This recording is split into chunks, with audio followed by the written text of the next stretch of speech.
Hi guys, and thanks for tuning into this video. Today we're going to be making a really simple cake that is beautiful rainbow colours, and that's to celebrate the end of February, which in the UK where I live and other countries around the world is LGBTQ History Month. So we thought a rainbow cake would be a nice way to celebrate the end of that and to teach you how to make a really basic cake that you can then add extra bits to make it more exciting as you learn more and as you go along. So as we look at the ingredients here and the tools, you can see I've got weighing scales and a mixer and all the usual ingredients.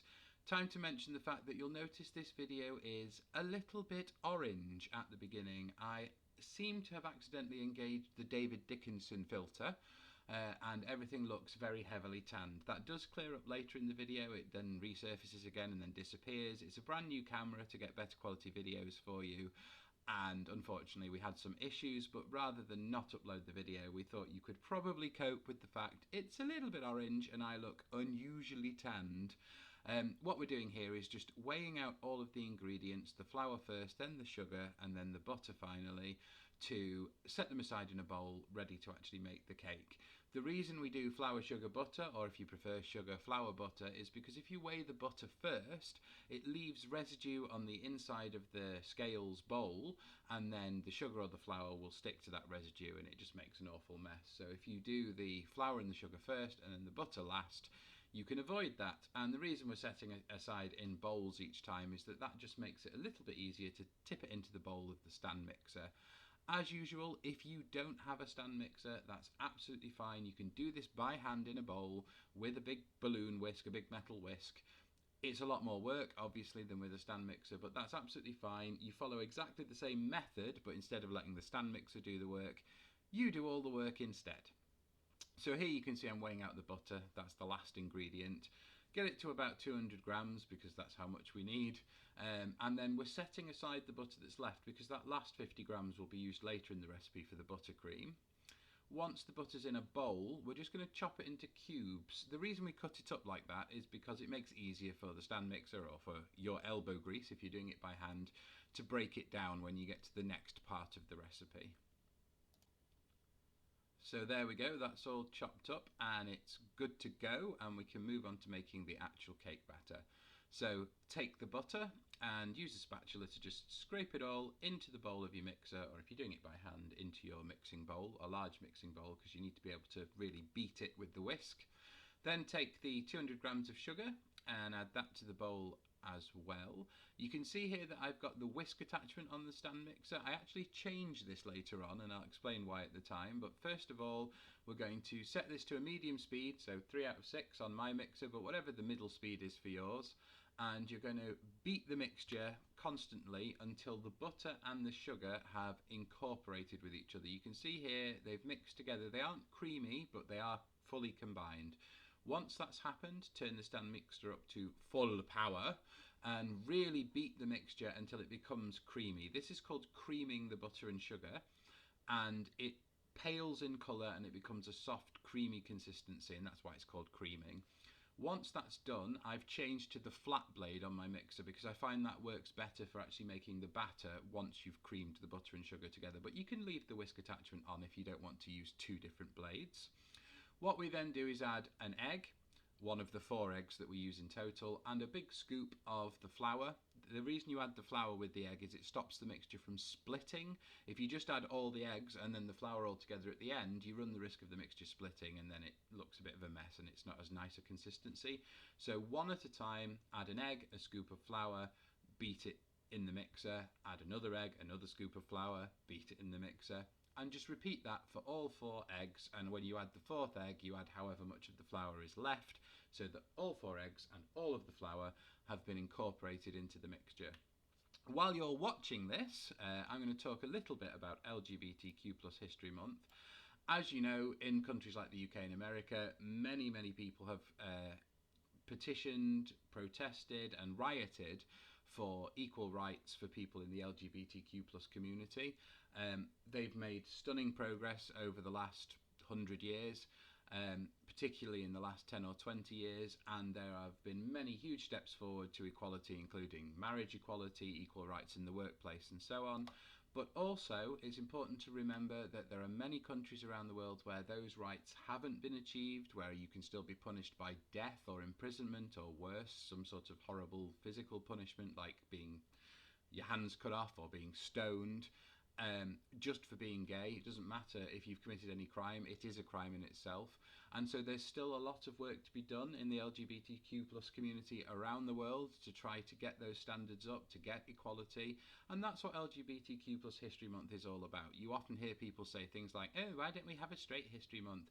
The reason is straight people have equal rights all around the world, and gay, lesbian, transgender, bisexual, etc. people are still fighting for those same basic rights that everybody else has by default.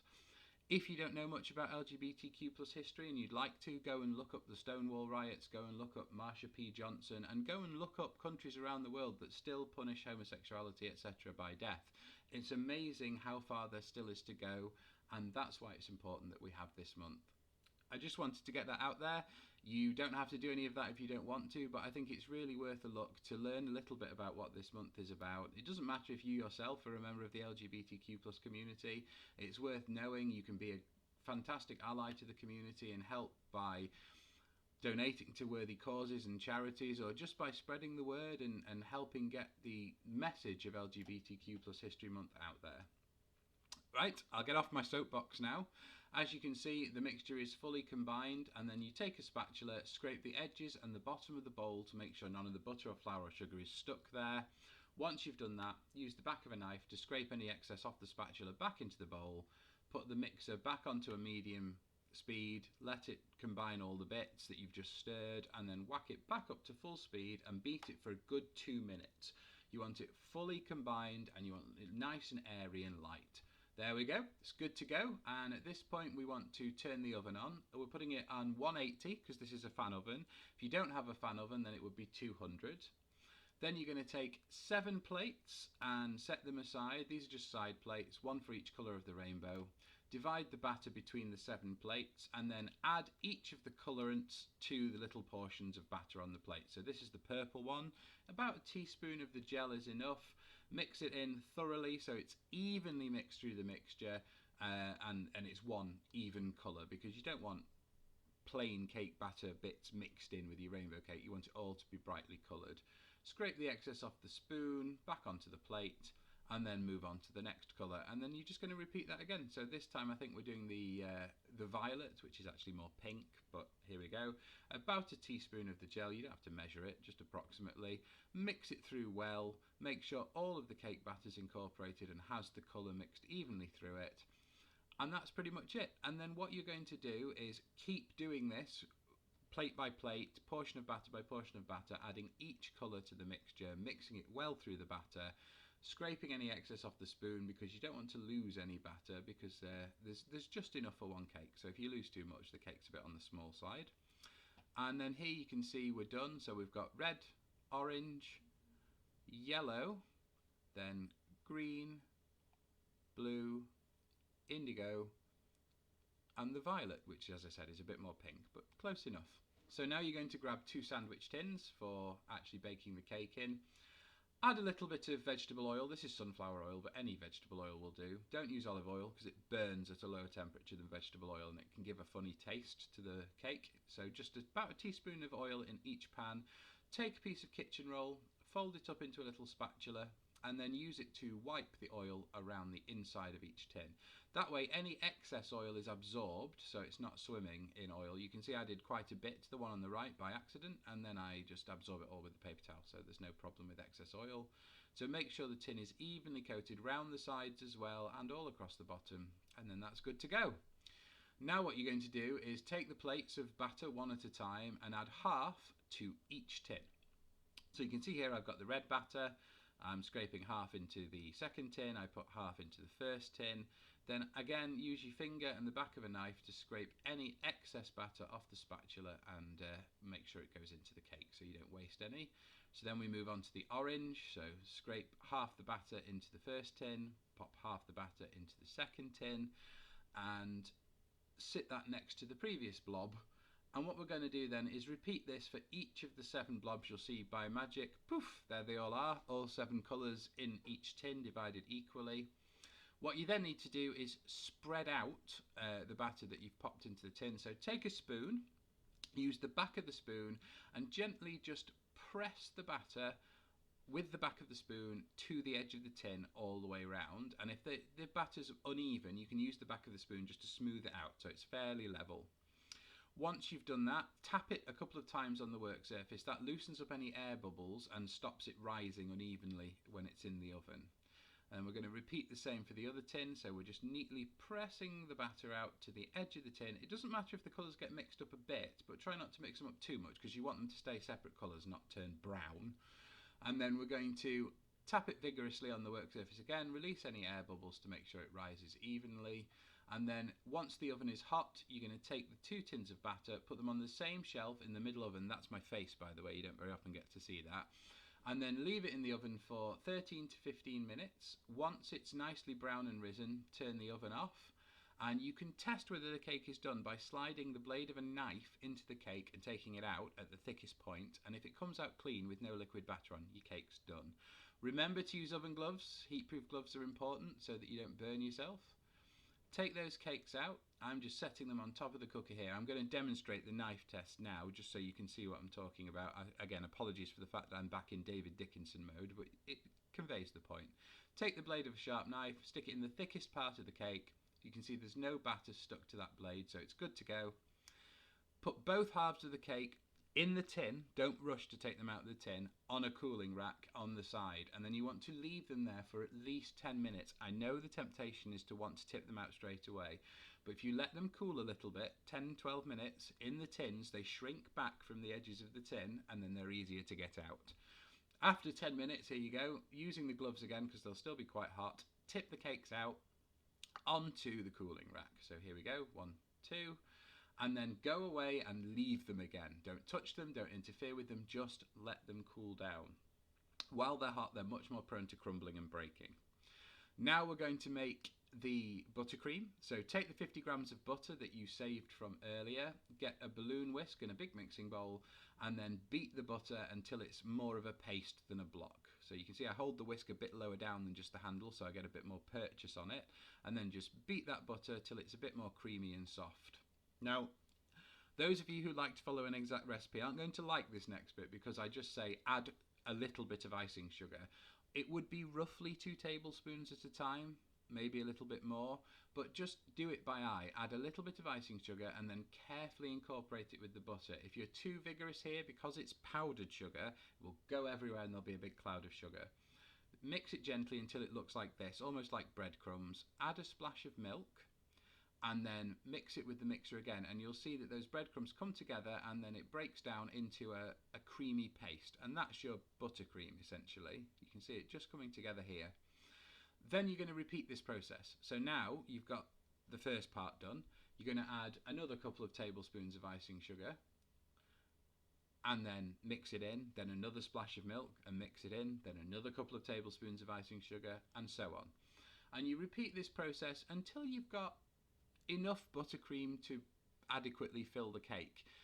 I know that's a bit vague, but if you like lots of buttercream, make more. If you like only a little bit, make less. If you don't like buttercream at all, if it's too rich or too sweet and you really aren't a fan, use jam instead inside the cake. You can use a lovely tart strawberry or raspberry jam or even marmalade to give it that slightly more fruity, sharp flavour instead of the rich, sweet buttercream. It's entirely up to you. This is just a suggestion. We like buttercream, so it's got buttercream in it.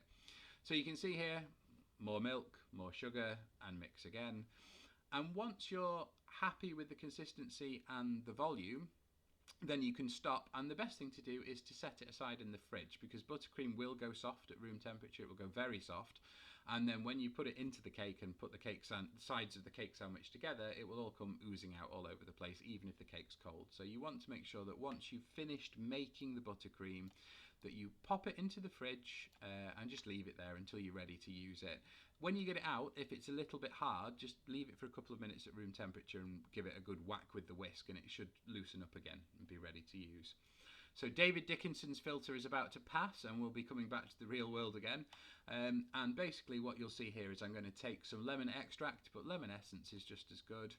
Add 1 teaspoon of that to the mixture. This doesn't make the buttercream really lemony flavoured, it just gives it a lovely floral lemony smell and a sort of edge of taste, but not a full-on in-your-face lemony taste, because that comes later from the drizzle that we put on the top.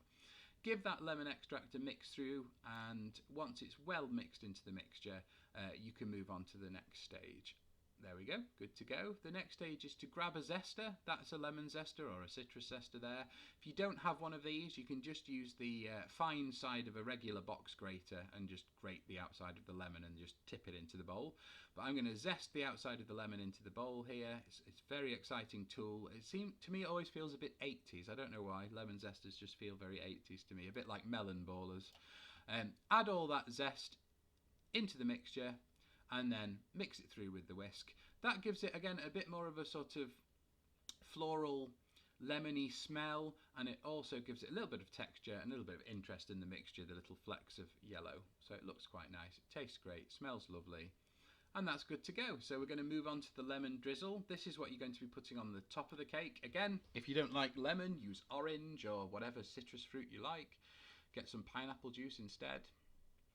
So here we're using lemon. Cut the lemon in half, squeeze all the juice out. So I squeeze it with the lemon half just as is, and then I push the back of the lemon to turn it inside out, and then use my fingers just to squeeze all the flesh to make sure I've got every drop. If you've got a juicer, use a juicer. It doesn't matter how you do it, as long as you get the juice of one lemon, and then use a spoon to just fish out any pips that have got through into the mixture. And now you're going to do the same thing you did with the buttercream. You're going to add about 2 tablespoons of icing sugar at a time. Use a spoon, mix it into the lemon juice. You'll be amazed how much icing sugar you can actually get the lemon juice to absorb, because it's icing sugar is very fine, so it actually melts down very quickly into the juice, and you can add a lot until it gets to the right consistency. So we're going to add about 2 tablespoons, mix it through, add 2 more tablespoons, mix it through, add 2 more tablespoons, mix it through, and so on. It's not a very exciting process to watch, but I wanted to keep it in the video just so that you can see that it is a ridiculous amount of icing sugar that this lemon juice will take, and you don't need to fret. That's quite normal. That's just how these kind of icings work.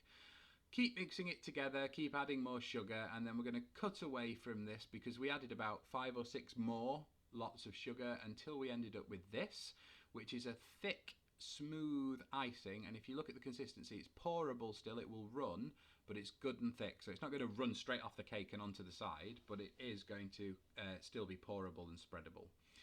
Test the cakes, make sure they're good to go and have cooled down completely. Once they are completely cool, pop one on a serving plate. Then grab your bowl of buttercream from earlier out of the fridge and just use a spoon. You can use a rubber spatula or whatever's handy, and spoon the mixture from the bowl of buttercream into the centre of the bottom half of the cake. So we're going to pop that all in, and then use the back of the spoon again to spread out that buttercream right to the edges of the bottom half of the cake. So you can see here I'm smoothing it all out, pushing it to the edges all the way around.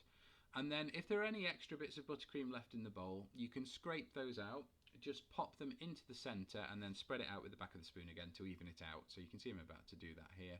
If you've made too much buttercream, don't feel compelled to use it all. You want enough to fill the cake, but not so much that it all comes splurging out everywhere, because that just makes a horrible mess and makes the cake harder to eat. So that's pretty much all the buttercream added. Even it out, that's good now. So we're going to take the top half of the cake and pop that on top of the buttercream, and then press it down lightly. If you press it too hard, all the buttercream will come squidging out, but you want to press it down enough that the two halves of the cake stick together so that the top half doesn't just come sliding off when you try to cut it when you try to cut it. Now you're going to take the lemon drizzle from earlier, pour it all out of the bowl into the centre of the top of the cake, and then again, using the back of the spoon, just push it to the edges, spread it round to equally coat the top of the cake. Now this lemon icing on top does have a really in-your-face lemon flavour. It's really lovely and sharp, and it really complements the fragrant lemon buttercream and then the sweet soft cake. So it's a lovely combination. And it looks pretty too because it's shiny and it covers the whole top half of the cake. Some of it will run down and dribble down in drips. That doesn't matter. It looks pretty. It's part of the sort of presentation of this cake, so it's fab. That's good to go now. You can see it's all evenly spread out, and then I'm going to run the spoon around the edge of the cake, scoop up any excess buttercream that's squidged out just to make it pretty for presentation. And then for a bit of decoration, again, you don't have to do this if you don't want to. Take a sharp knife and a lemon. Take a slice of the lemon peel off carefully, don't cut your fingers, and then cut that slice of lemon peel into thin strips, and then you can use these thin strips just to decorate the top of the cake. I should be using a chopping board here, but I'm being lazy and cutting on the side. It has been cleaned. My hands are also clean. I always wash my hands before these videos, so I'm not contaminating the cake with anything. But here you go. You can see, oops, dropped a bit there. Just pop that back on top, and then pop all the pieces on top of the cake, and it just makes it look pretty. It's a nice garnish. You don't want to eat this. It's just lemon peel. It wouldn't be very pleasant, but it does look nice. There we go. The cake's good to go. It's finished. It's magnificent. Have a quick peek at the whole thing. And then just to show you what the inside looks like and how vibrant this really is, we're going to cut the cake open here. You can already see the colour peeking through. And just move the two halves apart so you can see just how colourful and pretty that cake is inside. And every slice of this cake is different, and that's the best thing about it. Because the colours are all randomly mixed, this is green, orange and red predominantly, but other parts will be yellow and purple or pink.